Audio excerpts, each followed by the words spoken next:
আমাদের অনেক মানুষ আছে কয় আমার একটু ঠোঁট কাটা, আমি স্ট্রেট ফরওয়ার্ড কথা একটু বেশি বলি, আমি কাউকে কোনো কেয়ার করি না, যা সত্যি কথা তা মুখের উপর বলে ফেলি, মুখের উপর বলে ফেলি, মুখের উপর বলে ফেলি। কারো ইজ্জত যায় কি যায় না খেয়াল করে। অথচ রসুল বলছেন তুমি অন্যের ইজ্জতের হেফাজত করো, তার আল্লাহ তোমার ইজ্জতের হেফাজত করবে। সুবহানাল্লাহ। কারো একটা টাকাও যদি হক থাকে, সে যদি মাফ না করে, তাহলে আপনার জান বের হতে কষ্ট হয়ে যাবে বেশি।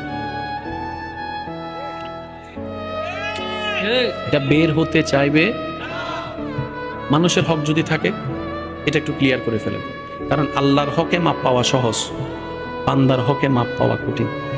আচ্ছা, আপনারা অনেক সময় বাদাম, ওই যে চানাবুট বাদাম বিক্রি করে, মামা 5 টাকার বাদাম দেন, এটা অর্ডার দিয়া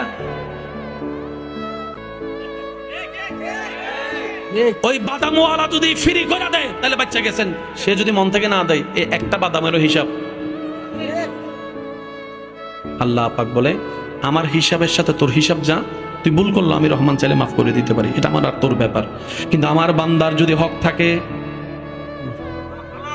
হকুল্লাহ